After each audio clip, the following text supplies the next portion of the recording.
بسم الله الرحمن الرحيم إن الحمد لله نحمده ونستعينه ونستغفره ونعوذ بالله من شرور أنفسنا ومن سيئات أعمالنا من يهده الله فلا مضل له ومن يضلل فلا هادي له وأشهد أن لا إله إلا الله وحده لا شريك له وأشهد أن محمدا عبده ورسوله يا أيها الذين آمنوا اتقوا الله حق تقاته ولا تموتن إلا وأنتم مسلمون يا أيها الناس اتقوا ربكم الذي خلقكم من نفس واحدة وخلق منها زوجها وبث منهما رجالا كثيرا ونساء واتقوا الله الذي تساءلون به والأرحام إن الله كان عليكم رقيبا يا أيها الذين آمنوا اتقوا الله وقولوا قولا سديدا يصلح لكم أعمالكم ويغفر لكم ذنوبكم ومن يطع الله ورسوله فقد فاز فوزا عظيما أما بعد فإن أصدق الحديث كتاب الله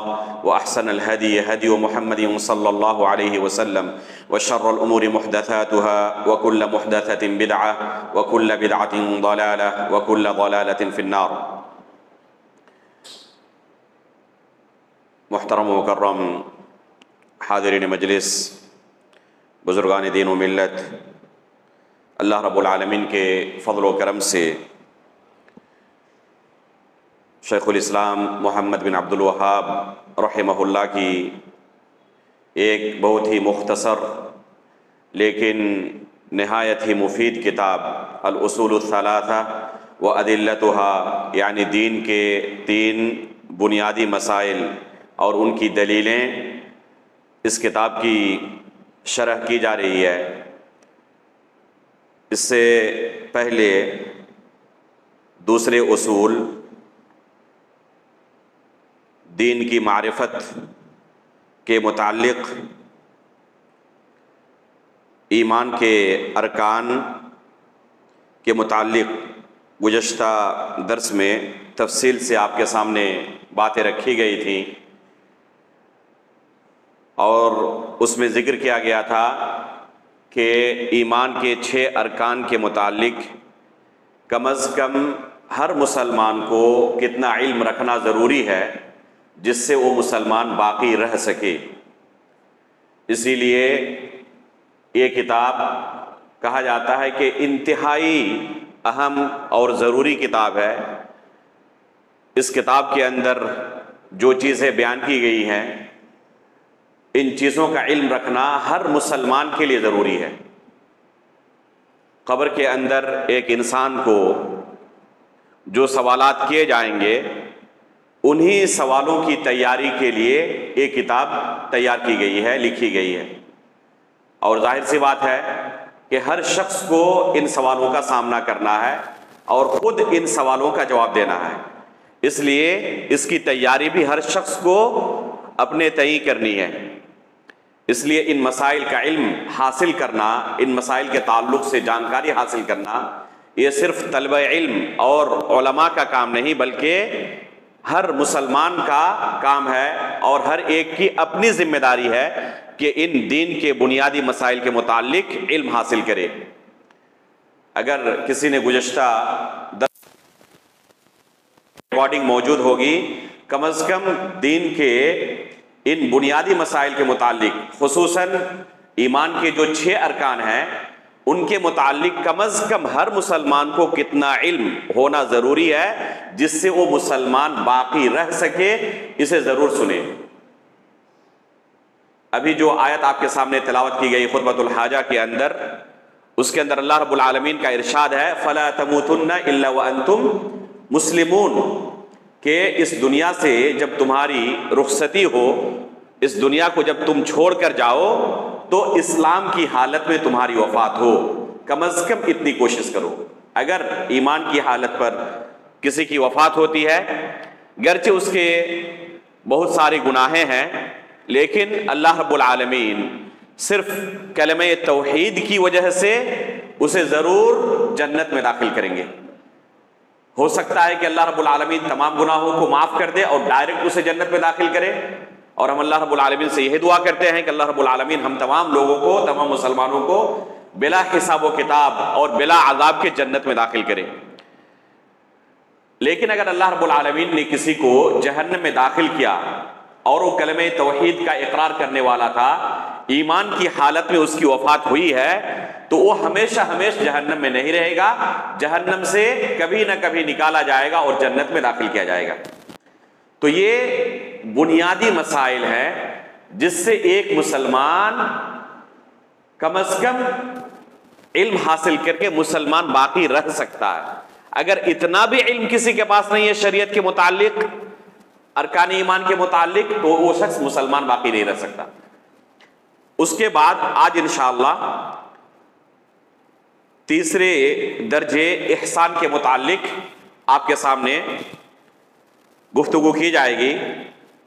مصنف رحمہ اللہ فرماتے ہیں المرتبۃ الثالثہ الاحسان رکن واحد، تیسرا درجہ دین کا احسان ہے، اور یہ صرف ایک رکن ہے۔ جس طرح ایمان کے 5 ارکان ذکر کیے گئے تھے، اسلام کے 5 ارکان ذکر کیے گئے تھے، ایمان کے 6 ارکان ذکر کیے گئے تھے، احسان کے اس طرح ارکان نہیں ہیں۔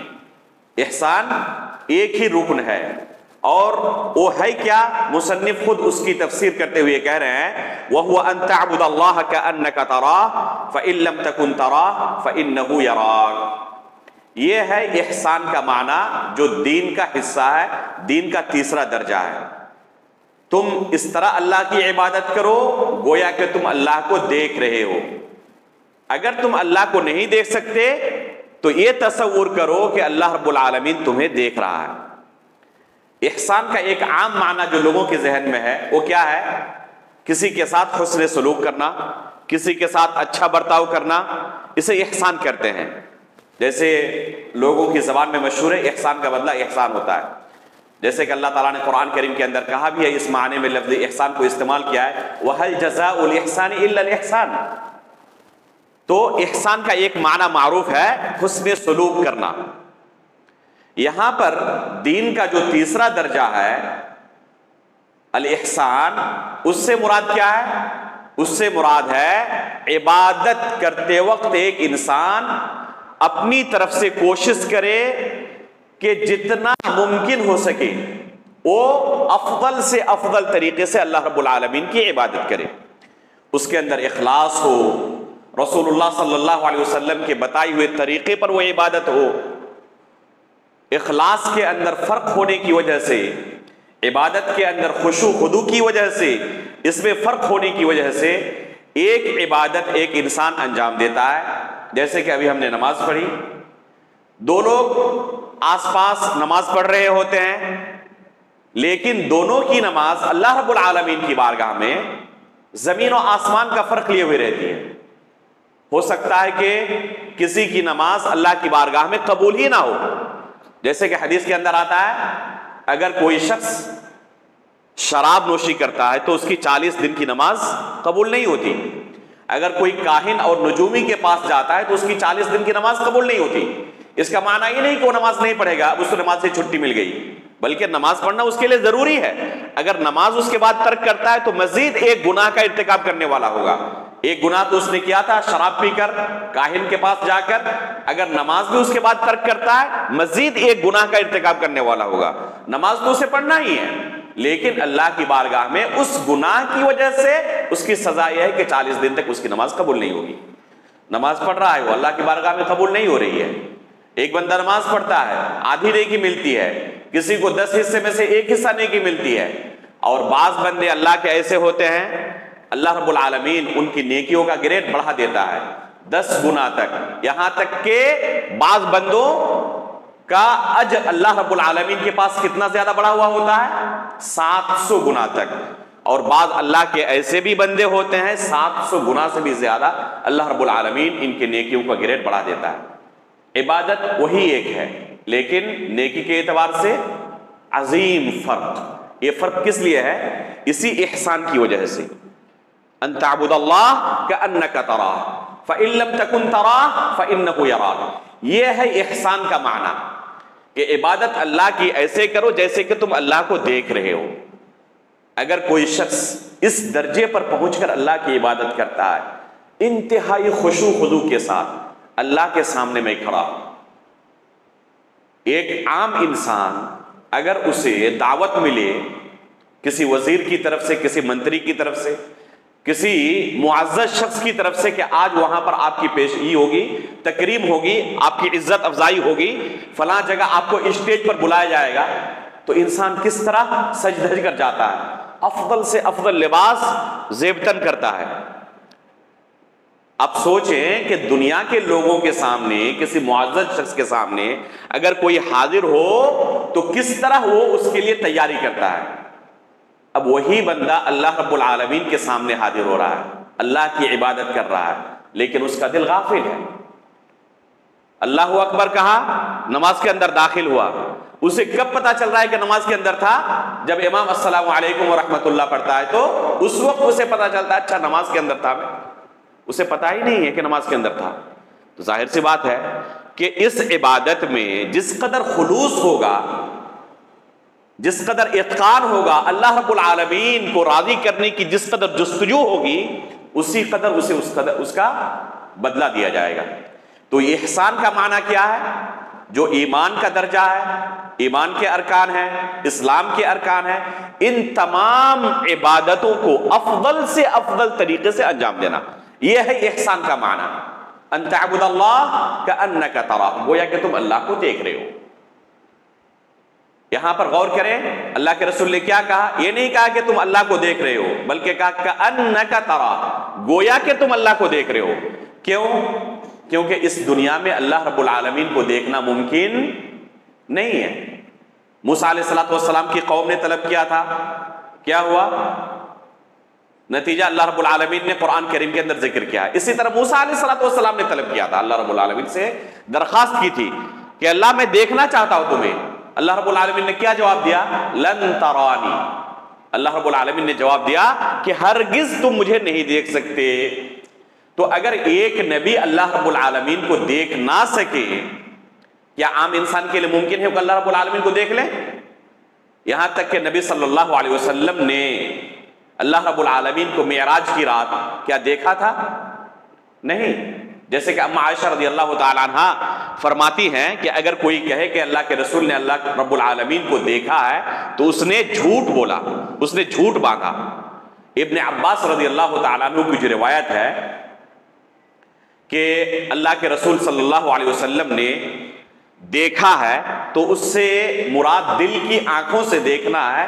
ابن عباس رضی اللہ تعالیٰ عنہ نے بھی ان دو آنکھوں سے جو چہرے کے اندر سر کے نیچے موجود ہے، ان دو آنکھوں سے دیکھنا مراد نہیں لیا ہے۔ ما کذب الفؤاد ما رآ، اللہ رب العالمین نے قرآن کریم کے اندر کیا فرمایا؟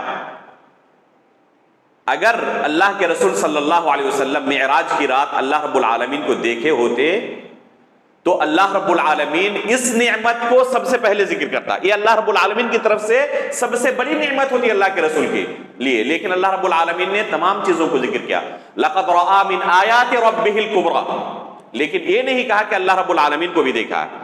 تو اللہ رب العالمین کو اس دنیا میں دیکھنا ممکن نہیں ہے، اسی لیے اللہ کے رسول نے کیا کہا؟ کأنک تراہ، گویا کہ تم اللہ کو دیکھ رہے ہو۔ حقیقت میں اللہ کو دیکھنا ممکن نہیں ہے۔ اگر تم اللہ کو نہیں دیکھ رہے، یہ تصور تمہارے دل میں نہیں آ رہا، کم از کم یہ تصور آئے کہ اللہ رب العالمین تمہیں دیکھ رہا ہے۔ اگر یہ تصور بھی آئے تو یقیناً ایک بندہ عبادت کرتے ہوئے انتہائی خشوع و خضوع کے ساتھ عبادت کی کوشش کرے گا۔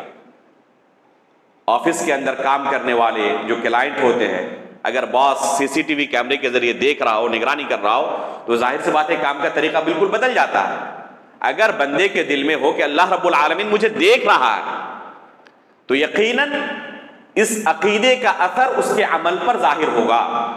لیکن اگر یہ عقیدہ ہی نہ ہو تو ظاہر سی بات ہے کہ عمل بھی اسی طرح ہوگا جس طرح دل میں اس کا عقیدہ ہے، جس طرح دل میں اس کا یقین ہے۔ تو یہ ہے احسان کا مرتبہ۔ اسی وجہ سے اس عظیم مرتبے کے حصول کے لیے اللہ رب العالمین نے جو بدلہ رکھا ہے وہ بھی انتہائی عظیم ہے۔ اگر کوئی بندہ اس درجے پر پہنچتا ہے احسان کے درجے پر پہنچ کر اللہ کی عبادت کرتا ہے، خشوع خضوع کے ساتھ، خلوص کے ساتھ، نبی صلی اللہ علیہ وسلم کے بتائے ہوئے طریقے پر، تو اللہ رب العالمین نے اس کا بدلہ بھی اسی طرح رکھا ہے۔ اس کی دلیل کے اندر اس بدلے کا تذکرہ ہے۔ فرماتے ہیں مصنف والدلیل قولہ تعالی، یہ جو ہم نے کہا کہ ایمان کا تیسرا، اس دین کا تیسرا درجہ احسان ہے، اس کی دلیل کیا ہے؟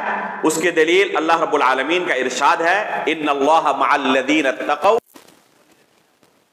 محسنون۔ تو اللہ رب العالمین نے احسان کرنے والوں کے بارے میں اس آیت میں ان کی فضیلت ذکر کی ہے، ان کا بدلہ ذکر کیا ہے۔ اللہ رب العالمین تقوی اختیار کرنے والوں کے ساتھ اور احسان کرنے والوں کے ساتھ ہے۔ اگر کوئی شخص احسان کے درجے پر پہنچ کر اللہ کی عبادت کرتا ہے تو اللہ رب العالمین کی معیت ان لوگوں کو حاصل ہوتی ہے، اور یہ معیت یہ اللہ رب العالمین کی جو معیت حاصل ہوتی ہے تو یہ معیت خاصہ ہے۔ نتیجہ کیا ہے کہ اللہ رب العالمین اس کی نصرت، اس کی تائید ایسے مؤمنین بندے کو حاصل ہوتی ہے۔ تو یہ معیت خاصہ ہے اللہ رب العالمین کی طرف سے۔ یہ معیت خاصہ کن لوگوں کو حاصل ہوتی ہے؟ جن کے اندر عبادت میں احسان کا درجہ پایا جاتا ہے، انتہائی خلوص کے ساتھ، اتقان کے ساتھ جو اللہ کی عبادت کرتے ہیں۔ اسی طرح اللہ رب العالمین کا ارشاد ہے وَتَوَكَّلْ عَلَى الْعَزِيزِ الرَّحِيمِ الَّذِي يَرَاكَ حِينَ تَقُومُ۔ الَّذِي يَرَاكَ حِينَ تَقُومُ، یہ محل شاہد ہے کہ جب تم قیام کرتے ہو تو اللہ رب العالمین تمہیں دیکھتا ہے۔ تو یہ ہمارے دلوں کے اندر تصور ہونا چاہیے، جب ہم عبادت کریں تو اللہ رب العالمین ہمیں دیکھ رہا ہے۔ اگر یہ تصور دل میں آیا تو ظاہر سی بات ہے کہ اس کا اثر بھی عبادت کے اندر ظاہر ہوگا، اور جس قدر عبادت کے اندر پختگی پیدا ہوگی، جس قدر عبادت کے اندر خلوص ہوگا، اتقان ہوگا، اسی قدر وہ عبادت بہترین ہوگی۔ اسی لیے اللہ کے رسول صلی اللہ علیہ وسلم نماز سے فارغ ہونے کے بعد کیا دعا کرتے تھے؟ اللہم اعنی علی ذکرک وشکرک، اس کے بعد کیا ہے؟ وحسن عبادتک۔ یہ صرف نہیں کہا کہ عبادت کی اللہ مجھے تو توفیق دے اور میری مدد کر، بلکہ حسن عبادت، تو یہی ہے احسان۔ جس قدر عبادت کے اندر حسن پیدا ہوگا اسی قدر وہ احسان کا درجہ کیا ہوگا؟ بڑھے گا، اور ایک بندے سے یہی مطلوب ہے۔ اس کے بعد اللہ رب العالمین نے کیا فرمایا؟ وَمَا تَكُونُ فِي شَأْنٍ وَمَا نَتْلُو مِنْهُ مِنْ قُرْآنٍ وَلَا تَعْمَلُونَ مِنْ عَمَلٍ إِلَّا كُنَّا عَلَيْكُمْ شُهُودًا إِذْ تُفِيضُونَ فِيهِ، کہ جو کچھ تم لوگ عمل کرتے ہو، قرآن کی تلاوت کرتے ہو یا کوئی عمل کرتے ہو، إِلَّا كُنَّا عَلَيْكُمْ شُهُودًا، تو اللہ رب العالمین کا ارشاد ہے کہ اس وقت ہم کیا ہوتے ہیں؟ حاضر ہوتے ہیں، مشاہدہ کر رہے ہوتے ہیں۔ اِذْ تُفِيضُونَ فِيهِ، جب تم اس عبادت کے اندر داخل ہو جاتے ہو، اس عبادت کو شروع کر دیتے ہو۔ تو اس آیت کے اندر بھی اللہ رب العالمین نے کیا بیان کیا کہ جب بندہ عبادت کرتا ہے تو اللہ رب العالمین اس عبادت کا مشاہدہ کرتا ہے، اس عبادت کرنے والے کو دیکھتا ہے۔ تو یہ تصور ہمارے دل کے اندر ہونا چاہیے کہ اللہ رب العالمین جب ہم عبادت کرتے ہیں تو اللہ رب العالمین ہمیں دیکھتا ہے۔ اگر کسی بندے کے اندر یہ صفت پائی گئی، اس کے دل میں یہ تصور آیا کہ اللہ رب العالمین ہمیں دیکھ رہا ہے، یا میں گویا کہ اللہ رب العالمین کو دیکھ رہا ہوں، تو الجزاء من جنس العمل، جس قدر عمل ہوگا انسان کا بدلہ بھی اللہ رب العالمین اسی طرح دیں گے۔ اسی لیے اللہ رب العالمین نے احسان کے ساتھ، اتقان اور پختگی کے ساتھ عبادت کرنے والوں کے بارے میں قرآن میں کیا فرمایا؟ للذین احسنوا الحسنى وزیادہ، للذین احسنوا الحسنى وزیادہ، انتہائی بڑی خوشخبری ہے اس آیت کے اندر۔ کن کے لیے؟ احسان جن کی زندگی میں موجود ہے ان کے لیے۔ للذین احسنوا، اللہ رب العالمین کیا فرماتے ہیں کہ جن کی زندگی میں احسان پایا جاتا ہے، اور احسان کا معنی آپ کے سامنے بھی بیان کیا گیا۔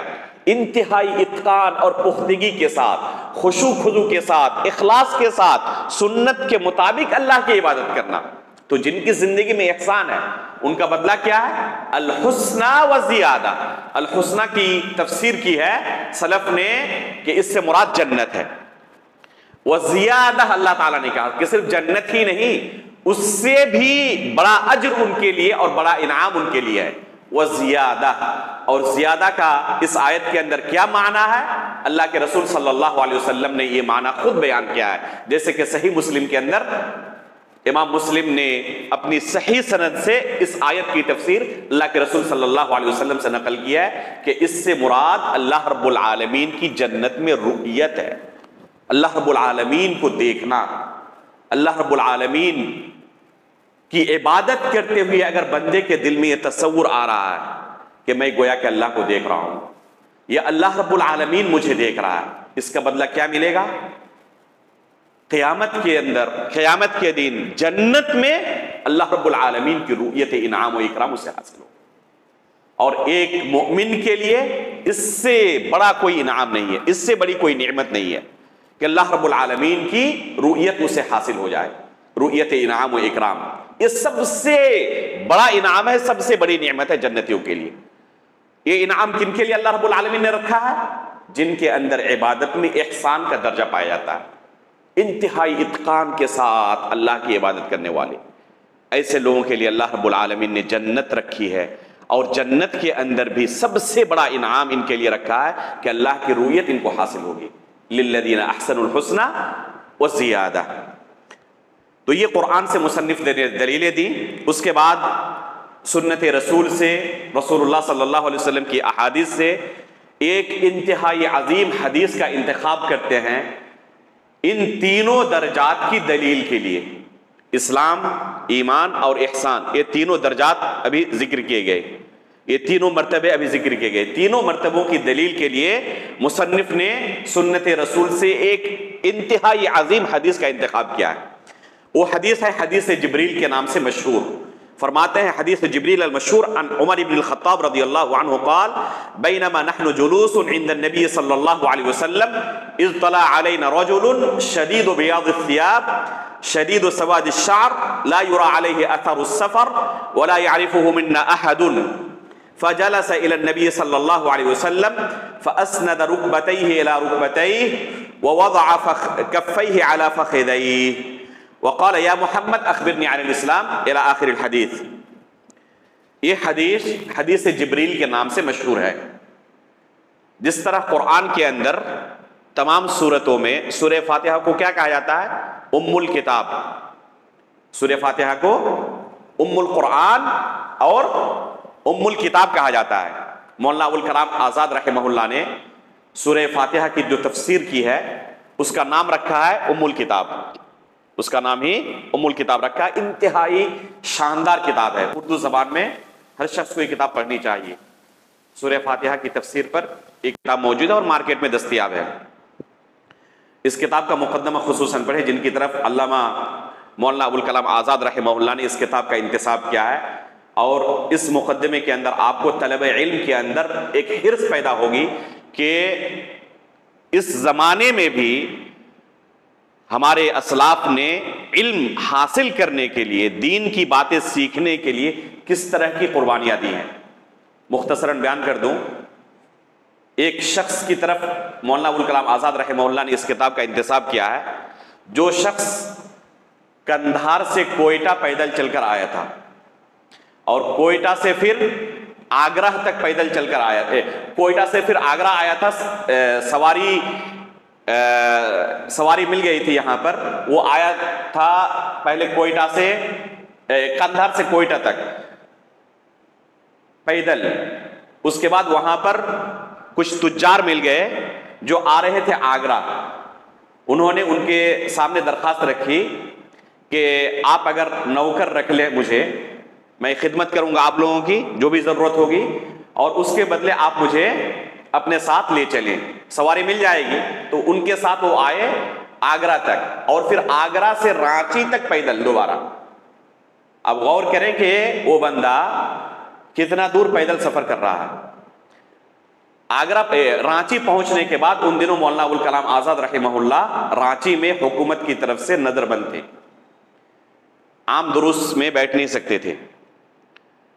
جب مولانا ابوالکلام آزاد رحمہ اللہ سے ملاقات ہوئی، پوچھا کہ کیوں آئے ہو آپ، تو انہوں نے پورا اپنا سفر کا یہ پورا داستان سنایا اور کہا کہ تفسیر قرآن کے تعلق سے جو آپ کے مقالے چھپتے رہتے ہیں، میں نے حرف بحرف پڑھا ہوا ہے، قرآن کریم کی بعض آیتوں کے تعلق سے میرے ذہن میں اشکال ہے اور میں ان کا معنی سمجھ نہیں پا رہا ہوں، تو صرف ان آیتوں کو سمجھنے کے لیے میں نے اتنا سفر کیا ہے۔ تو اس کتاب کا انتساب مولانا ابوالکلام آزاد رحمہ اللہ نے اسی شخص کی طرف کیا ہے۔ تو اس طرح علم حاصل کیا جاتا ہے، علم کے لیے قربانی دی جاتی ہے، یہ علم ایسے ہی حاصل نہیں ہوتا ہے۔ تو ام الکتاب کہا گیا کس کو؟ سورہ فاتحہ کو۔ اسی طرح یہ جو حدیث ہے، حدیث جبریل، اس کو ام السنہ کہا جاتا ہے۔ جس طرح سورہ فاتحہ کا جو مقام ہے قرآن کے اندر، حدیث جبریل کا وہی مقام ہے احادیث رسول کے اندر، یہ ام السنہ ہے۔ اس حدیث کے آخر میں اللہ کے رسول نے کیا کہا؟ یا عمر اتدری من السائل، اے عمر آپ کو پتا ہے ابھی جو سوال کر رہے تھے یہ کون تھے؟ تو عمر فاروق رضی اللہ تعالیٰ عنہ نے کہا کہ اللہ رسولہ عالم، اللہ اور اس کے رسول بہتر جانتے ہیں۔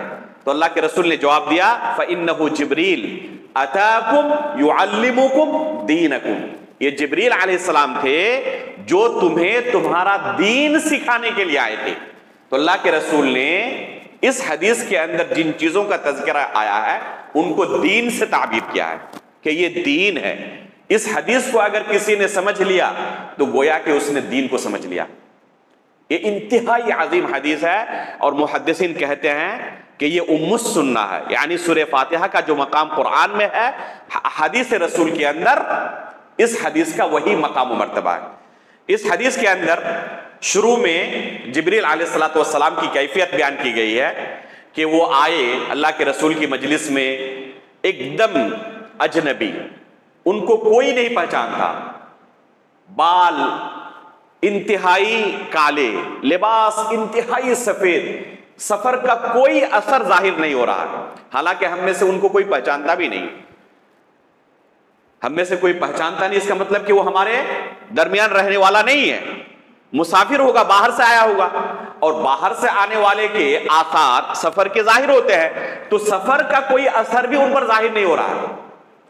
تو ہمیں بڑا تعجب ہوا، وہ اللہ کے رسول صلی اللہ علیہ وسلم کے بالکل سامنے جا کر گھٹنے سے گھٹنا لگا کر بیٹھ گئے، وَوَضَعَ كَفَّيْهِ عَلَى فَخِذَيْهِ، اور اپنی دونوں ہتھیلیوں کو اللہ کے رسول کے ران پر رکھ دیا، اپنی دونوں ہتھیلیوں کو اللہ کے رسول کے ران پر رکھ دیا۔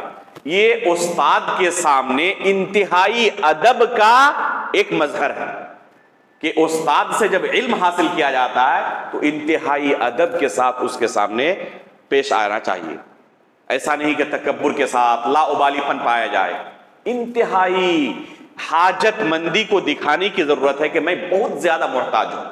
یہ جو کیفیت ہے گھٹنے سے گھٹنا ملا کر بیٹھنے اور سامنے والے کے ران پر اپنی ہتھیلی رکھ دینے کے، اس کا کیا معنی ہے؟ محدثین نے اس کا معنی بیان کیا ہے کہ عرب کے اندر یہ عادت تھی، اگر کوئی شخص اس کیفیت کے ساتھ کسی کے سامنے بیٹھ جاتا تو یہ معنی ہوتا کہ میں آپ کے سامنے کچھ فریاد لے کر آیا ہوں اور لے کر ہی جاؤں گا، خالی ہاتھ نہیں جاؤں گا۔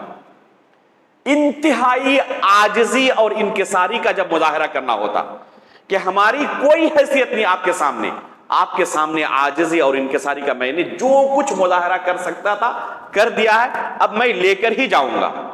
جیسے بعض علاقوں میں کیا رواج ہے، کسی سے کچھ مانگنا ہو تو اپنی پگڑی رکھ دیتے ہیں کہ میں نے اپنی عزت آپ کے سامنے رکھ دی، اب آپ اگر مجھے رد کر دیتے ہیں، نہیں دیتے، گویا کہ آپ نے میری پگڑی اچھال دی۔ تو یہ ایک عرب کے اندر طریقہ تھا انتہائی عاجزی اور انکساری کے اظہار کا۔ اس طریقے پر جبریل علیہ السلام اللہ کے رسول کے سامنے آ کر بیٹھے اور سوال کرنے لگے۔ کیا سوال تھا؟ پہلا سوال کہ اسلام کے بارے میں مجھے بتائیں۔ جبریل علیہ الصلوۃ والسلام نے سوال کیا، اللہ کے رسول نے جواب دیا، جس کی تفصیل گزر چکی ہے گزشتہ درس میں۔ پھر ایمان کے تعلق سے سوال کیا، اللہ کے رسول نے جواب دیا، ایمان کے 6 ارکان ہیں۔ پھر احسان کے متعلق سوال کیا، اللہ کے رسول نے جواب دیا، جو کہ ابھی شروع میں بیان کیا، ان تعبد اللہ کأنک تراہ فإن لم تکن تراہ فإنہ یراک، کہ اللہ کی ایسے عبادت کرو گویا کہ تم اللہ کو دیکھ رہے ہو یا اللہ رب العالمین تمہیں دیکھ رہا ہے۔ یہ 3 سوالات کرنے کے بعد اگلا سوال انہوں نے کیا، اخبرنی عن الساعہ، مجھے قیامت کے بارے میں بتائیں۔ کیوں قیامت کے بارے میں سوال کیا؟ ان تینوں چیزوں کے بعد قیامت کے بارے میں سوال کرنے کی وجہ محدثین نے یہ بیان کی ہے، شارحین حدیث نے، کہ ابھی میں نے اسلام کے تعلق سے، ایمان کے تعلق سے، احسان کے تعلق سے معلومات حاصل کر لی، اب اگر میں اس طرح زندگی گزاروں تو اس کا بدلہ مجھے کیا ملے گا؟ اس لیے حقیقت میں ایک انسان جو اللہ رب العالمین کے لیے عمل کرتا ہے تو اس کے اجر کی اور اس کے بدلے کی بھی امید کرتا ہے، اور ایسا انسان ہمیشہ قیامت کے لیے تیار رہتا ہے۔ اس لیے جب ایک صحابی اللہ کے رسول کے پاس آئے اور پوچھا کہ اللہ کے رسول متی الساعہ، قیامت کب قائم ہوگی؟ تو اللہ کے رسول نے کیا فرمایا اس سے؟ یہ اہم سوال نہیں ہے کہ قیامت کب قائم ہوگی، ماذا اعددت لہا، قیامت کے لیے آپ نے تیاری کیا کی ہے، یہ اہم سوال ہے۔ یہ اہم نہیں ہے قیامت کب قائم ہوگی، جب جس کی وفات ہو گئی وہی اس کے لیے قیامت ہے۔ آج اگر کسی کی وفات ہو گئی اور قیامت 1000 سال کے بعد بھی آئے، اسے کوئی فائدہ ہوگا؟ اس لیے ہر شخص کو تیار رہنا چاہیے کہ کسی بھی وقت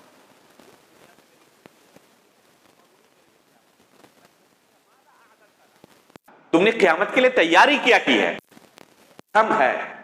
جبریل علیہ الصلوۃ والسلام نے ان تینوں ارکان، اگلا سوال قیامت کے متعلق کیا، پوچھا اخبرنی عن الساعہ، قیامت کے بارے میں مجھے بتائیں۔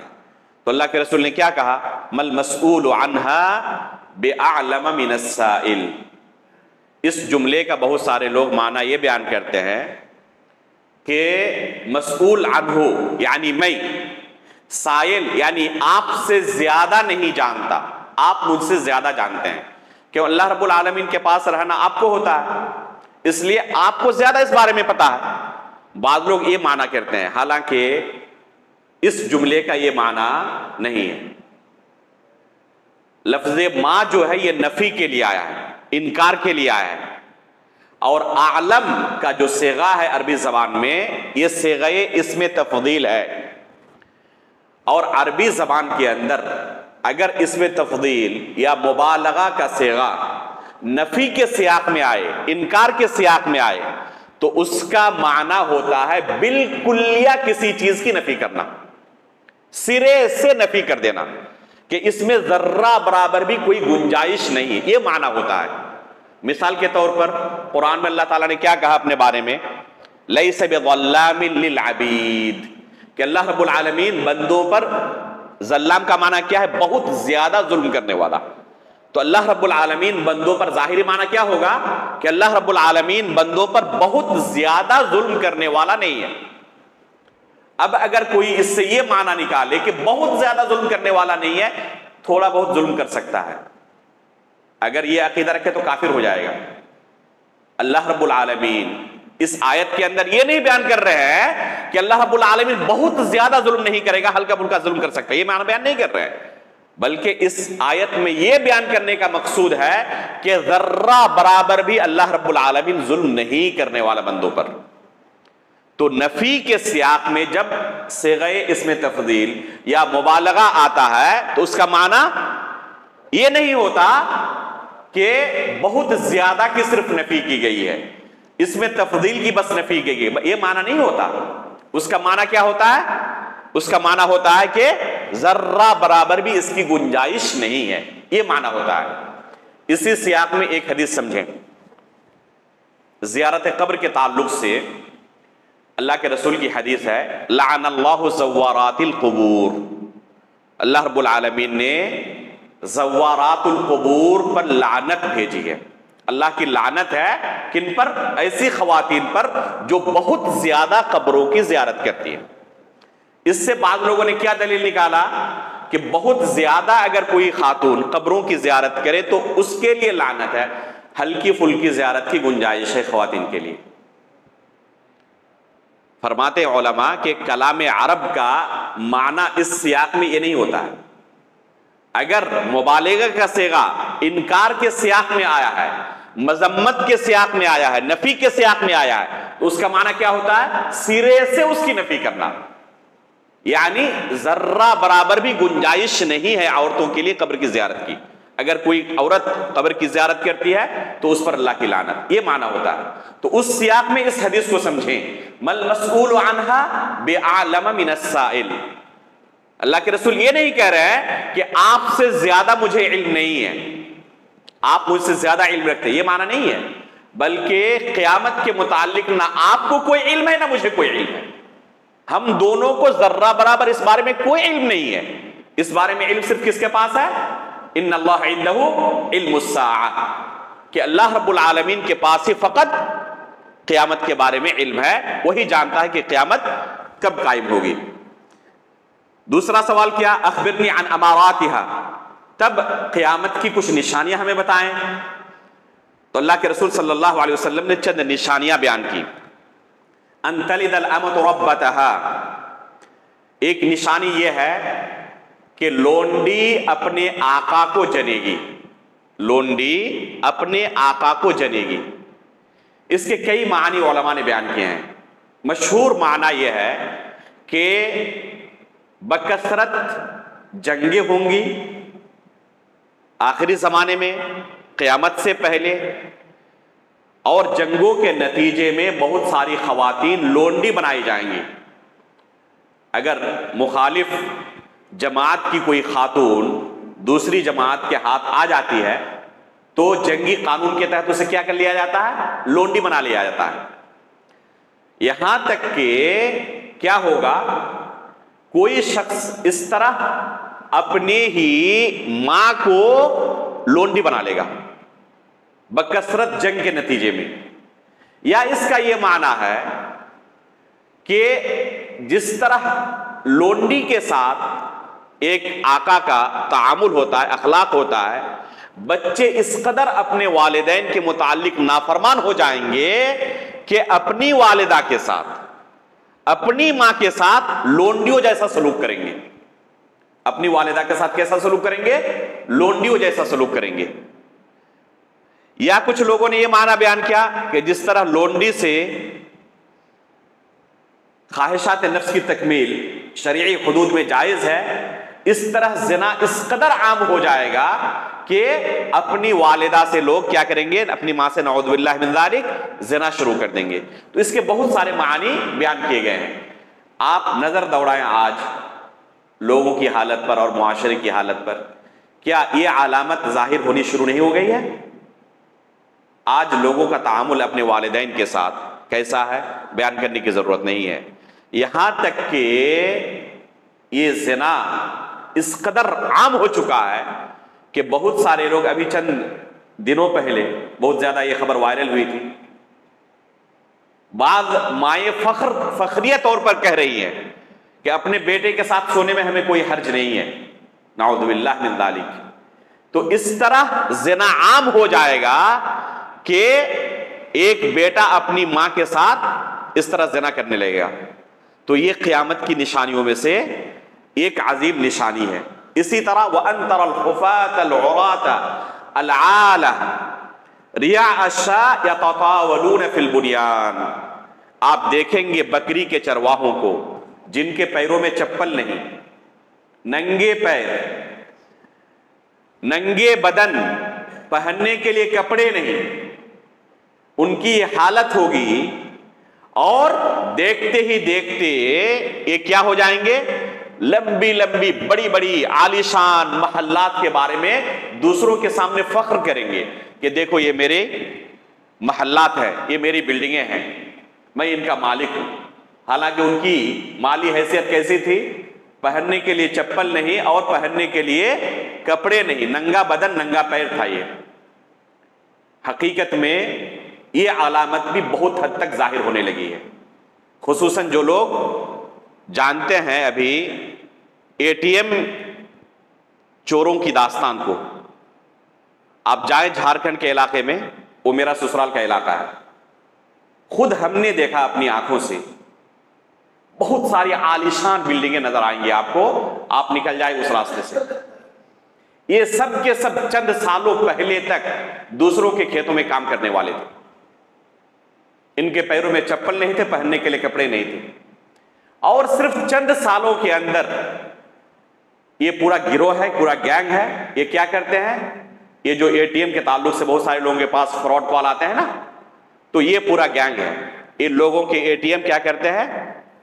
وہ کوئی خاص طریقہ چوری کر لیتے ہیں اور چند منٹوں کے اندر پورا آپ کا اکاؤنٹ صاف، پورا آپ کا مال ان کے اکاؤنٹ میں ٹرانسفر ہو چکا ہے. یہ راتوں رات فقیر سے اس طرح امیر بن جاتے ہیں اور آج عالیشان محلات میں رہتے ہیں، عالیشان گاڑیوں میں گھومتے ہیں. تو اپنی آنکھوں سے ہم نے یہ منظر دیکھا ہوا ہے. اللہ کے رسول صلی اللہ علیہ وسلم نے آج سے 1400 سال پہلے یہ علامت ذکر کی تھی کہ آپ دیکھو گے کیا کہ اس طرح فقیر لوگ بڑی بڑی بلڈنگوں کے متعلق لوگوں کے سامنے فخر کریں گے کہ یہ میری بلڈنگ ہے، یہ میری بلڈنگ ہے. قال فمضى فلبثنا مليا فقال يا عمر اتدرون من السائل قلنا الله ورسوله اعلم قال هذا جبريل اتاكم يعلمكم امر دينكم. اللہ کے رسول صلی اللہ علیہ وسلم جب سائل وہاں سے چلے گئے جو سوال کر رہے تھے، پوچھا عمر فاروق رضی اللہ تعالیٰ عنہ سے جو اس حدیث کے راوی ہیں کہ یا عمر اتدری من السائل، اے عمر آپ کو پتا ہے کہ یہ سوال کرنے والا کون تھا؟ کہا کہ اللہ اور اس کے رسول بہتر جانتے ہیں. اللہ کے رسول نے فرمایا یہ جبریل تھے جو تمہارے پاس تمہیں دین سکھانے کے لیے آئے تھے. اللہ کے رسول نے انہیں معلم کہا، اتاکم یعلمکم. سائل تھے لیکن معلم تھے حقیقت میں. پتہ کیا چلا کہ بسا اوقات بعض سوالات ایسے ہوتے ہیں، اتنے اہم ہوتے ہیں کہ وہ سوال کرنے والا حقیقت میں اپنے ساتھیوں کے لیے معلم کی حیثیت رکھتا ہے. اس لیے کسی درس میں کوئی بہترین سوال کرنا یہ بہت بڑے خیر کی علامت ہے، اور بہت بڑی خوش نصیبی ہے ان طلبہ کی جن کو ایسے ساتھی ملیں جو ایک استاد کے سامنے ایسے سوالات رکھیں جن سے ان کو بھی علم حاصل ہو. اگر یہ سوال نہ ہوتا ان کے ذہن میں سوال نہیں آتا اور انہیں اس تعلق سے معلومات نہیں ملتی. اللہ کے رسول نے یعلمکم کہا کہ وہ آئے تھے تمہیں تمہارا دین سکھانے کے لیے. اس سے یہ بھی پتہ چلتا ہے کہ یہ حدیث کیا ہے، یہ دین کو شامل ہے، محیط ہے. اور آپ حقیقت میں غور اگر کریں گے تو اس حدیث کے اندر دین کے پورے خلاصے کو بیان کر دیا ہے اللہ کے رسول نے. اسی لیے مصنف نے اس حدیث کا انتخاب کیا ایمان کے دین کے دوسرے درجے کے لیے. قبر کے اندر جو دوسرا سوال کیا جائے گا، کیا سوال کیا جائے گا؟ ما دینک، تمہارا دین کیا تھا. یہ دوسرا سوال ہوگا. اس کا جواب کیا ہے؟ اگر کوئی پوچھنا چاہے کہ دین کو ہم کیسے سمجھیں کہ دین کیا ہے، اس کے لیے تیاری کیسے کریں، تو اسے یہ حدیث پڑھنی چاہیے، حدیث جبریل. حدیث جبریل کے اندر گویا کہ دین کے پورے خلاصے کو اللہ کے رسول نے بیان کر دیا کہ دین کسے کہتے ہیں. دین اسلام کا نام ہے، ایمان کا نام ہے، احسان کا نام ہے، اسے دین کہتے ہیں. آخرت کے تعلق سے فکر آخرت کا نام ہے، اس کے لیے تیاری کرنے کا نام ہے. یہ ہے دین. اگر کسی نے اسلام کو سمجھ لیا، کسی نے ایمان کو سمجھ لیا اور اتقان کے ساتھ، پختگی کے ساتھ اس پر ڈٹا رہا آخری زندگی تک، تو انشاءاللہ وہ قبر کے اندر اس سوال کا آسانی کے ساتھ جواب دے دے گا. لیکن اسے پتہ ہی نہیں ہے اسلام کسے کہتے ہیں، نماز کا نہ طریقہ اسے پتہ ہے، نہ روزے کا طریقہ اسے پتہ ہے، نہ کیسے ایک انسان اسلام کے اندر داخل ہوتا ہے یا کن اعمال کی وجہ سے اسلام سے خارج ہو جاتا ہے، نہ ایمان کے ارکان کا اسے علم ہے، نہ کم از کم کتنا علم حاصل کرنا اس کے لیے ضروری ہے تاکہ مسلمان باقی رہ سکے. کسی چیز کے تعلق سے کوئی علم نہیں ہے. تو ایسا شخص صرف مسلم گھرانے میں پیدا ہو جانے کی وجہ سے مسلمان نہیں رہے گا. اسلام کے جو نواقض ہیں، نواقض اسلام، ان میں سے 10واں ناقض علماء کیا ذکر کرتے ہیں؟ دین کے تعلق سے اعراض کرنا، مکمل طور پر نہ دین کی بنیادی باتوں کا علم حاصل کرتا ہے، اگر کوئی سکھانے جائے سیکھنے کے لیے بھی تیار نہیں ہوتا، اگر کوئی جائے بھی ان کے سامنے یا کوئی دعوت دے کہ چلے آج مسجد میں دین کی بنیادی باتوں کے متعلق درس ہے، کیا کہتا ہے؟ فالتو کام کے لیے میرے پاس وقت نہیں ہے، فرصت نہیں ہے۔ نماز کے لیے کوئی دعوت دے، میرا وقت بہت قیمتی ہے، ان فالتو کاموں کے لیے میرے پاس کوئی وقت نہیں کر رہا۔ نہ دین کے بنیادی چیزوں کا اسے علم ہے، نہ سیکھنے کے لیے تیار ہے۔ اسے کہا جائے کہ رمضان مہینہ چل رہا ہے اور آپ ابھی دن میں کھانا کھا رہے ہیں، کہہ رہا ہے کہ مجھے رمضان کے بارے میں کوئی پتہ نہیں، رمضان آخر ہوتا کیا ہے؟ مہینے تو ہم یہی جانتے ہیں، جنوری، فروری، مارچ، اپریل، یہ کون سا مہینہ ہوتا ہے رمضان کا؟ کیا خیال ہے ایسا بندہ صرف مسلمان نام رکھ لینے کی وجہ سے مسلمان رہ سکتا؟ یہ دین کے بنیادی چیزوں کا علم نہیں رکھتا۔ تو اگر دین کے بارے میں کسی کو اتنا بھی علم نہ ہو، قبر کے اندر یہ سوال اس کے لیے آسان رہنے والا نہیں ہے۔ جب پوچھا جائے گا وما دینک، تمہارا دین کیا تھا، یہ سوال کن کے لیے آسان ہوگا؟ جن کو دین کے بارے میں معلومات حاصل ہوں گی اور کم از کم اس دنیا سے مسلمان ہو کر وہ رخصت ہوگا، ایمان کی حالت پر اس کی وفات ہوگی۔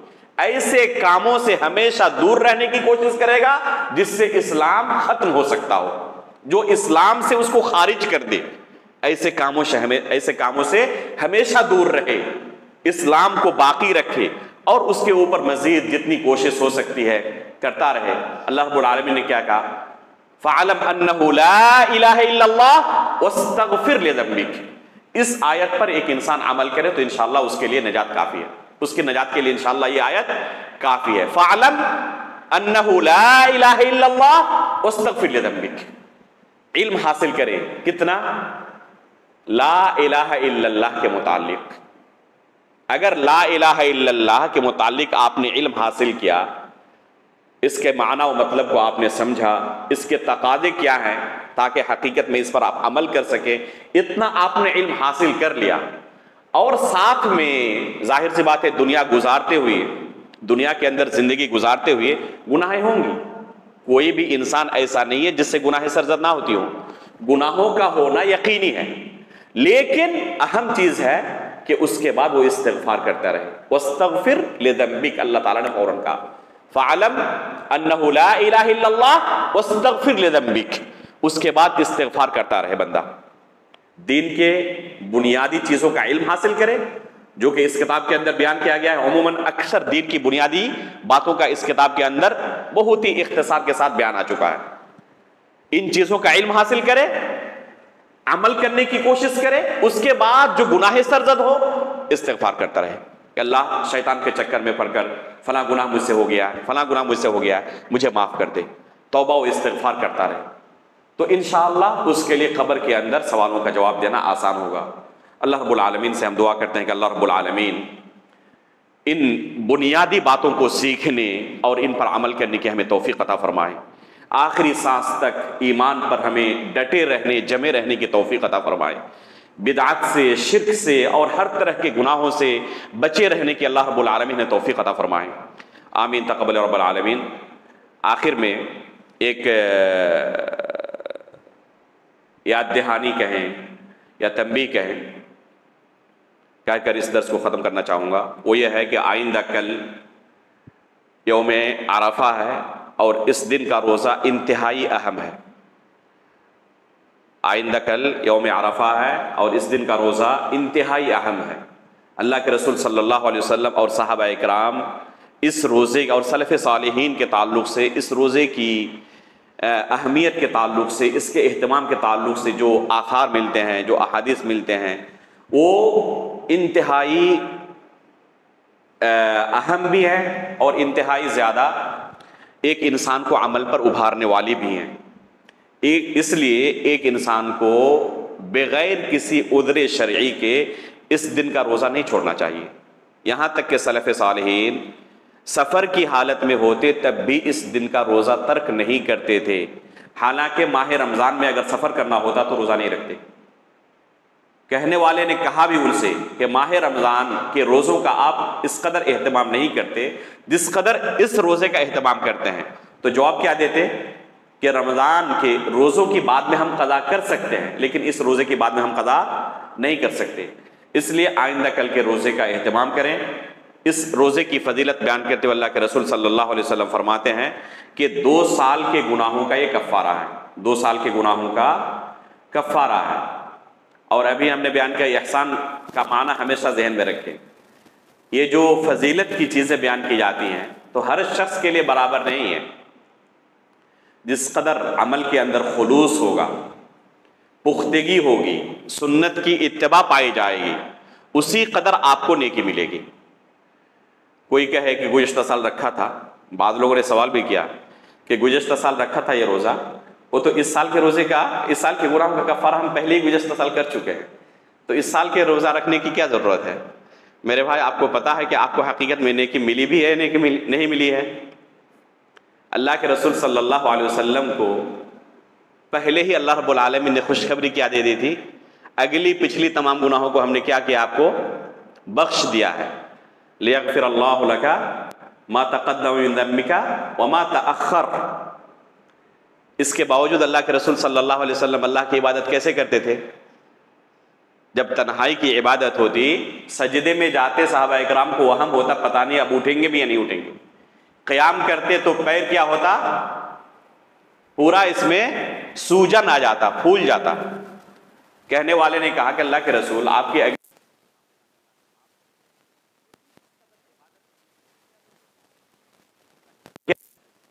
کونوا عبدا شکورا، ایک شکر گزار بندہ. جب اللہ مجھے دی ہوئی ہے تو کیا اس کا میں شکر گزار بندہ نہ؟ تو یہ ان کی حالت اکرام میں سے اللہ رب العالمین نے دنیا کے اندر ہی، لیکن ان کی عبادت کیا حال تھا؟ عثمان غنی رضی اللہ عنہ تو زارو قطار روتے. یہ قبر کی اگر یہاں پر پھنس گیا تو پھر آخرت کے تمام منازل کے اندر ہمیں بہت دشواری ہوگی. کئی جگہوں پر ان کو خود جنت کی خوشخبری دی ہوئی تھی. عمر فاروق رضی اللہ تعالیٰ عنہ جن کو شہادت کی موت نصیب ہوئی، صحیح بخاری کے اندر ان کی شہادت کا قصہ مروی ہے کہ آخری وقت کیا کہہ رہے تھے کہ اگر میرے پاس پوری دنیا کی جائیداد ہوتی اور اس کو اللہ کے راستے میں خرچ کر کے آخرت کی ہولناکی سے میں بچ جاتا تبھی میں خرچ کر دیتا. شہادت کی موت ملنے کے باوجود بھی آخرت کے تعلق سے اس قدر کا خوف ہے، اور ہم تو دن و رات گناہوں کے اندر ملوث رہتے ہیں. اس لیے ہمیں کس قدر خوف ہونا چاہیے. اس لیے کسی کے ذہن میں شیطان یہ وسوسہ نہ ڈالے، جیسے کہ بعض اخوان کی طرف سے یہ بات سنی گئی کہ گزشتہ سال تو ہم روزہ رکھے تھے، اس سال کے گناہوں کا کفارہ آلریڈی ہم کر چکے ہیں، اس لیے ہر سال روزہ رکھنے کی ضرورت نہیں ہے، گیپ دے کر ایک سال بعد بھی رکھے تب بھی کوئی حرج نہیں ہے. یہ شیطانی وسوسہ ہے، یہ شیطانی وسوسہ ہے. آپ کو پتہ نہیں ہے کہ آپ کے روزے کی کیفیت اللہ رب العالمین کی نگاہ میں کیسی ہے. حقیقت میں آپ کا یہ روزہ قبول بھی ہوا ہے نہیں قبول ہوا ہے، اس کی نیکی آپ کو کتنی ملی ہے؟ نصف ملی ہے، مکمل ملی ہے، اس کا گریڈ بڑھا ہوا آپ کو ملا ہے یا کچھ نہیں ملا ہے؟ آپ کو کچھ پتہ نہیں ہے. اس لیے بکثرت ایک انسان کو نیکی کے کام میں آگے آنا چاہیے، اور کوئی بھی حقیر سے حقیر بھی اگر نیکی ہو کہ انسان کو اس کو حقارت کی نظر سے، یعنی چھوٹی سے چھوٹی نیکی ہو اس کو حقارت کی نظر سے نہیں دیکھنا چاہیے. لا تحقرن معروفا. اس لیے ایک عظیم موقع آیا ہے، سال کے اندر ایک مرتبہ یہ آتا ہے، اس لیے آئندہ کل کے روزے کا اہتمام کریں. اگر شرعی عذر نہ ہو کسی کے پاس تو اس روزے کو نہ چھوڑیں. اللہ رب العالمین سے دعا ہے کہ اللہ رب العالمین توفیق عطا فرمائیں اور اللہ رب العالمین ہمارے ہر طرح کے اعمال کو قبول فرمائیں. آئندہ ہفتہ اور اس کے بعد والا ہفتہ یہ درس موقوف رہے گا. آئندہ کل میرا سفر ہے، آپ لوگوں سے دعا کی بھی درخواست ہے کہ اللہ رب العالمین صحیح سلامت پہنچائے پھر واپس لائے انشاءاللہ. اس کے پہلے ہفتے سے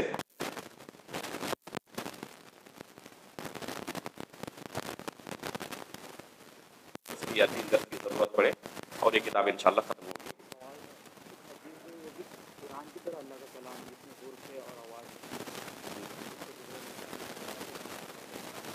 اللہ کے رسول کو بیان کیا۔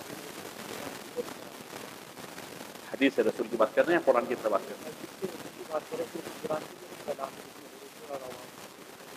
قرآن اور اللہ رب العالمین نے جو کتابیں دوسری نازل کی، جیسے توریت ہے، زبور ہے، انجیل ہے، صحف ابراہیم و موسیٰ ہے، یہ جو کتب ہے، ایمان بالکتب کے تعلق سے ہم نے بیان کیا تھا کہ یہ اللہ رب العالمین کا کلام ہے، اور کلام کا معنی یہ ہے کہ جس میں آواز ہو اور جس میں حروف ہو، اس کو کلام کہا جاتا ہے۔ جہاں تک حدیث رسول کا معنی ہے، تعلق ہے، تو یہ اللہ رب العالمین کا کلام نہیں ہے، اللہ کی طرف سے وحی ہے، اور اللہ کے رسول صلی اللہ علیہ وسلم کے اپنے الفاظ ہیں، لیکن یہ اللہ کے رسول نے اپنی مرضی سے اسے بیان نہیں کیا ہے، یہ شریعت کا حصہ ہے۔ اللہ کے رسول کی احادیث جو ہے وہ شریعت کا حصہ ہے، اور شریعت ہونے میں قرآن اور حدیث میں کوئی فرق نہیں ہے۔ بعض لوگ کیا کہتے ہیں، قرآن کا درجہ ایک نمبر پر، حدیث کا درجہ دوسرے نمبر پر۔ یہ تفریق اہل سنت والجماعت کے یہاں نہیں ہے۔ خطیب بغدادی رحمہ اللہ نے الکفایہ کے اندر ایک باب قائم کیا ہے جس کا معنی یہ ہے کہ قرآن اور حدیث تشریح کے حساب سے، یعنی شریعت سازی کے لیے دونوں ہم پلہ ہے، ایک درجے میں ہے۔ قرآن کا درجہ شریعت سازی میں حدیث سے اوپر نہیں ہے۔ جس طرح کسی مسئلے کی دلیل آپ کو بیان کرنا ہو تو قرآن کی آیت سے آپ دلیل بیان کریں یا حدیث رسول سے دلیل بیان کریں، دونوں کا درجہ ایک دم بالکل برابر ہے۔ تو حدیث رسول بھی وحی ہے، لیکن یہ اللہ رب العالمین کا کلام نہیں ہے۔ اللہ رب العالمین نے کلام کیا ہو، جبریل نے سنا ہو، پھر اللہ کے رسول کے پاس یا رسولوں کے پاس لے کر آئے ہوں، تو وہ کلام اللہ ہے جو ایمان بالکتب کے تحت آتا ہے، جس کو ہم نے گزشتہ ہفتہ بیان کیا تھا۔ وہ حدیث رسول نہیں ہے۔ انبیاء کرام اپنی طرف سے بہت سارے جو بات کرتے تھے لوگوں کے ساتھ، یہ شریعت کا حصہ ہے۔ اللہ کے رسول نے جو بھی بات کی ہے، جو کام کیا ہے، وہ شریعت کا حصہ ہے۔ عبداللہ بن عمرو بن عاص رضی اللہ تعالیٰ عنہ اللہ کے رسول سے جو کچھ سنتے تھے نوٹ کر لیتے تھے، لکھ لیتے تھے۔ کہنے والوں نے کہا کہ آپ جو کچھ اللہ کے رسول سے سنتے ہیں نوٹ کر لیتے ہیں، حالانکہ اللہ کے رسول انسان ہے، کبھی غصے کی حالت میں رہتے ہیں، کبھی بہت زیادہ خوشی کے عالم میں رہتے ہیں، اور ایک انسان انتہائی خوشی میں یا انتہائی غصے میں نارمل زندگی نہیں جی رہا ہوتا، اس وقت کیا کچھ کہتا ہے عام حالت میں نہیں کہتا ہو۔ تو اللہ کے رسول ایک انسان ہے اور ہر چیز کو آپ نوٹ کر رہے ہیں، اور اس چیز کو آپ پھیلائیں گے لوگوں کے سامنے شریعت کی طرح، تو کیا یہ مناسب ہے؟ وہ گئے اللہ کے رسول کے پاس اسی اشکال کو لے کر کہ اس طرح لوگ کہہ رہے ہیں، تو کیا کروں میں، نہ لکھوں؟ اللہ کے رسول نے کیا کہا؟ اپنی منہ کی طرف اشارہ کرتے ہوئے کہا کہ جو کچھ میں کہوں لکھتے رہا کرو، نوٹ کرتے رہا کرو، اس سے، یعنی منہ کی طرف اشارہ کرتے ہوئے کہا، اس سے حق کے علاوہ کچھ نہیں نکلتا، اس سے صرف حق ہی نکلتا ہے۔ تو اللہ کے رسول کا ہر عمل، ہر قول شریعت ہے۔ اللہ کے رسول کی احادیث جو ہے شریعت کا حصہ ہے، اور جو کچھ اللہ کے رسول پیش کرتے ہیں وہ اللہ کی طرف سے ہوتے ہیں۔ وما ينطق عن الهوى ان هو الا وحی یوحى، تو اس کو ہم کیا کہیں گے؟ وحی کہیں گے، اسے اللہ کا کلام نہیں کہیں گے۔ فرق ہے دونوں میں، وحی ہونے میں اور کلام ہونے میں۔ اللہ رب العالمین کی طرف سے جو وحی ہے وہ دو طرح کی ہے، ایک وحی متلو ہے اور ایک وحی غیر متلو ہے۔ وحی متلو یعنی جس کی تلاوت کی جاتی ہے، ٹھیک ہے، جو معجزہ ہے، وہ کون سا ہے؟ وہ اللہ رب العالمین کا کلام ہے، جس کے بارے میں اللہ نے چیلنج کیا ہے لوگوں کو کہ 10 سورتیں پیش کر دو، ایک سورہ پیش کر دو، ایک آیت پیش کر دو، اس کو کوئی کبھی پیش نہیں کر سکتا۔ قرآن کی ایک آیت کی طرح بھی کوئی پیش نہیں کر سکتا۔ یہ چیلنج قرآن کے لیے ہے، حدیث رسول کے لیے چیلنج نہیں ہے۔ حالانکہ آپ جانتے ہیں کہ کتنی حدیثیں موضوع ہیں، من گڑت حدیثیں ہیں، بہت ساری احادیث ایسی ہیں جو ضعیف ہیں، یعنی اللہ کے رسول سے ثابت نہیں ہے۔ تو یہ یہاں تک کہ بعض حدیثیں ایسی بھی ہیں جن کو بعض علماء نے حسن یا صحیح کہا ہے اور بعض علماء نے ضعیف کہا ہے۔ تو بعض حدیثیں ایسی ہیں جن کے بارے میں علماء مختلف رائے رکھتے ہیں، بعض کہتے ہیں صحیح ہے، یعنی اللہ کے رسول نے کہا، بعض کہتے ہیں نہیں، صحیح نہیں ہے، ثابت نہیں ہے، اللہ کے رسول نے نہیں کہا۔ یعنی ممکن ہے کسی انسان کی طرف سے کہ وہ اپنی طرف سے کوئی قول کہے اور اللہ کے رسول کی طرف منسوخ کر دے، اور سمجھنے والے کو، سننے والے کو اشکال بھی پیدا ہو جائے کہ حقیقت میں اللہ کے رسول نے کہا ہے نہیں کہا ہے، لیکن قرآن کے تعلق سے ممکن ہے، یہ ممکن نہیں ہے۔ تو وحی ہے وہ، اور وحی کی دو قسم ہے، ایک وحی معجز ہے اور ایک وحی غیر معجز ہے۔ اللہ کا کلام جو ہے وحی معجز ہے، اور اس کلام کی صفت کیا ہے، اہل سنت والجماعت کا عقیدہ کیا ہے، اس بارے میں ہم نے بیان کیا تھا کہ یہ حرف اور صوت الفاظ ہیں اس کے اور اس کی آواز آتی ہے، یہ اہل سنت والجماعت کا عقیدہ ہے۔ اہل باطل کا یہ عقیدہ ہے کہ اس میں حرف بھی نہیں ہوتا، آواز بھی نہیں ہوتی۔ امام سجزی رحمہ اللہ نے، جو 5ویں صدی ہجری کے زبردست محدث ہیں، عالم دین ہے، اہل سنت والجماعت کے بہت بڑے عالم ہیں، انہوں نے اہل زبید کی طرف ایک رسالہ لکھا تھا پھر رد علی من انکر الحرف والصوت، ان لوگوں کے رد میں جو اللہ کے کلام میں حرف اور صوت کا انکار کرتے ہیں۔ شیخ الاسلام علامہ ابن تیمیہ رحمہ اللہ نے ایک کتاب لکھی ہے اور ایک کتاب چھپی ہوئی ہے، اس کا نام ہے التسعینیہ۔ تسعین کا مطلب ہوتا ہے عربی میں 90۔ اشاعرہ جن کا عقیدہ کلام اللہ کے تعلق سے کیا ہے کہ اللہ کا کلام اس میں حرف اور صوت نہیں ہوتا، شیخ الاسلام ابن تیمیہ رحمہ اللہ نے 90 دلیلیں ذکر کی ہیں اس کتاب کے اندر، رد کیا ہے اشاعرہ پر جو اللہ رب العالمین کے کلام میں حرف اور صوت کا انکار کرتے ہیں۔ تو اہل سنت والجماعت کا عقیدہ کیا ہے اللہ کے کلام کے متعلق؟ حرف ہوتا ہے، اس میں آواز ہوتی ہے۔ اگر کوئی اس طرح اللہ رب العالمین کے کلام میں عقیدہ نہیں رکھتا، اللہ کے کلام کے بارے میں، تو کلام اللہ پر وہ عقیدہ نہیں رکھتا ہے۔ ایمان بالکتب اس کے یہاں نہیں پایا جاتا، ایمان کا ایک رکن ہے ایمان بالکتب۔ تو یہ بیان کیا تھا حدیث قدسی کے بارے میں۔ جی آپ کا یہ سوال تھا؟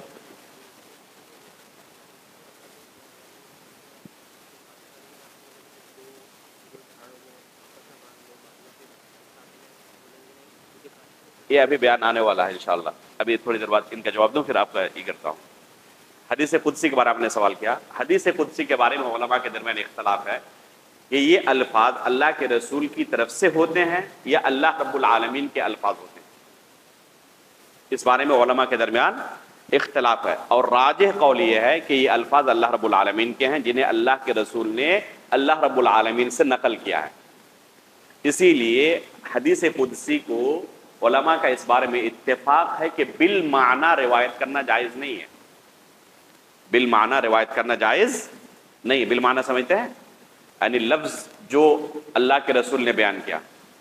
آپ نے ایک حدیث سنی اللہ کے رسول کی، ٹھیک ہے، آپ کسی دوسرے کو اپنے الفاظ میں آپ اس حدیث کو سمجھا سکتے ہیں، آپ نے معنی سمجھ لیا، لیکن جو حدیث قدسی ہے، جو الفاظ اللہ کے رسول نے اللہ کی طرف منسوب کیے، انہی الفاظ کے ساتھ روایت کرنی جائز ہوگی۔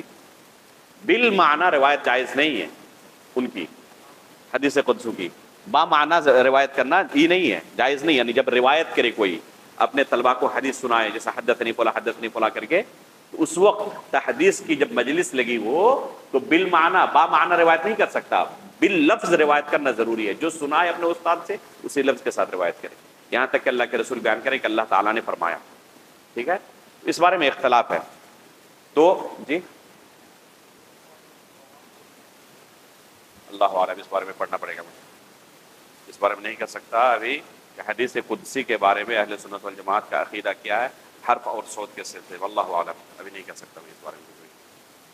آپ کا سوال جو تھا اس بارے میں تفصیل آئے گی، جو تیسرا مرتبہ ہے، تیسرا اصول ہے، کیا ہے وہ؟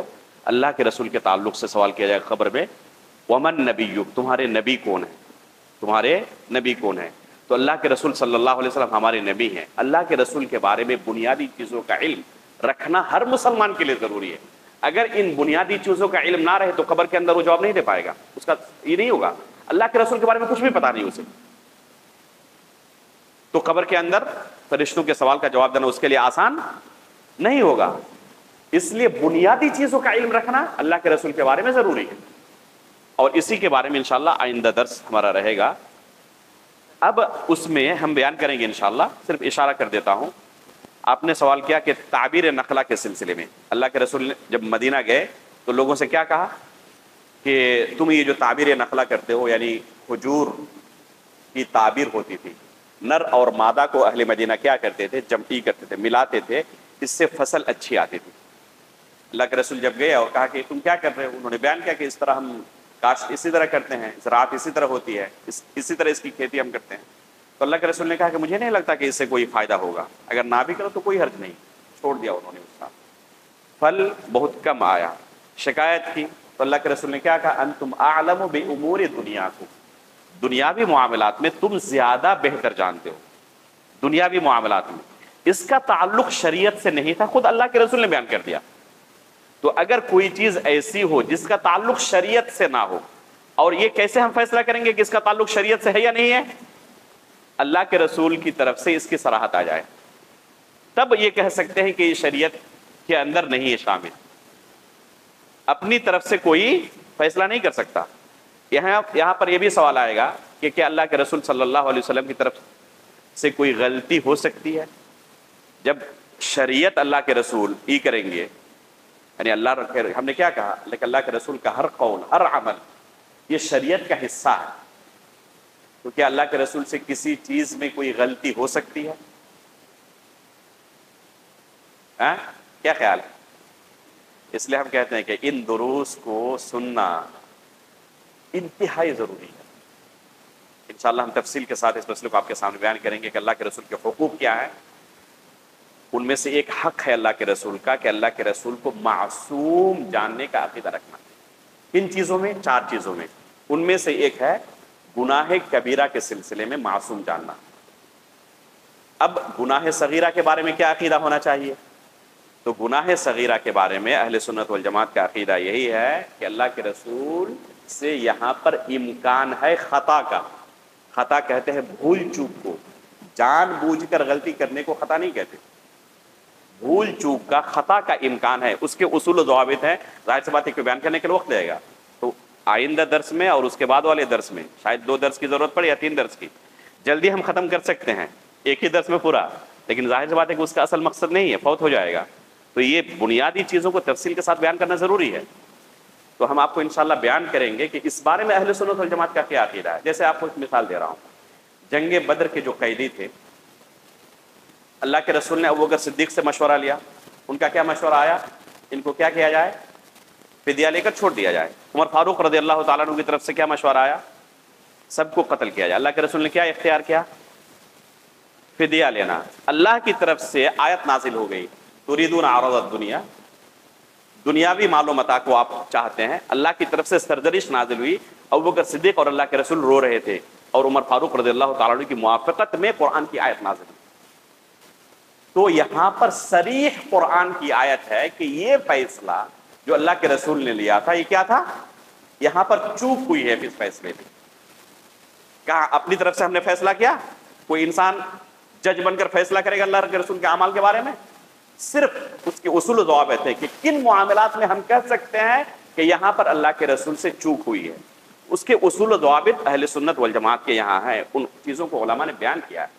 انشاءاللہ تفصیل کے ساتھ ہم ایک ایک چیز کو آپ کے سامنے رکھیں گے کہ گناہ کبیرہ کے سلسلے میں کیا عقیدہ ہے، گناہ صغیرہ میں اللہ کے رسول سے چوک ہو سکتی ہے نہیں ہو سکتی ہے، اور دنیاوی معاملات میں جیسے کہ تعبیر نقلہ والا معاملہ ہے، تو اللہ کے رسول کے بارے میں ہمارا کیا عقیدہ ہونا چاہیے۔